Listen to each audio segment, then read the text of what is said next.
ఈ మధ్య బంగ్లాదేశ్లో ఉండేటటువంటి ప్రభుత్వాన్ని కూల్చివేసి అక్కడ ఉండేటటువంటి మైనారిటీ హిందువుల మీద అత్యాచారాలు, హత్యలు, అనేకమైనటువంటి దారుణాలు, ఇళ్ళు దోపిడీలు ఇవన్నీ జరుగుతున్నటువంటి విషయం మనందరికీ తెలిసినవే.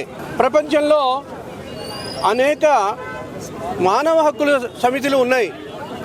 చీటికి మాటికి భారతదేశంలో జరిగినవి జరగనివి అనేక సంఘటనల మీద కథనాలు సృష్టించి భారతదేశాన్ని నీచంగా చిత్రీకరించేటటువంటి సంస్థలేవి ఈరోజు మైనారిటీ హిందువుల మీద జరుగుతున్నటువంటి అత్యాచారాల మీద నోరు మెదపడం లేదు.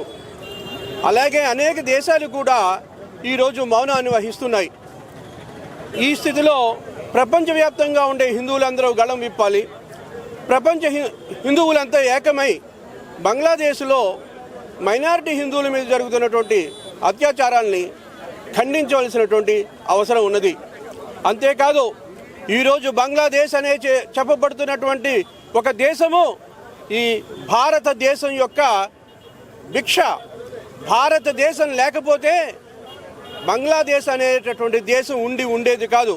అటువంటి భారతదేశంలో ఉండేటటువంటి హిందువుల మీద ఏమాత్రము కృతజ్ఞత లేకుండా అదే హిందువుల మీద దారుణాలు చేస్తున్నటువంటి బంగ్లా మత మౌఢ్యాన్ని ప్రపంచ ప్రజలందరూ ఖండించవలసినటువంటి అవసరం ఉంది.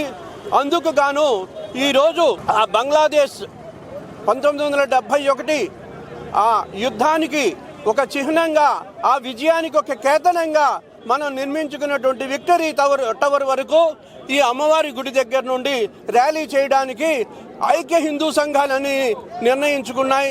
ఆ మేరకు ఈరోజు ర్యాలీ జరుగుతోంది.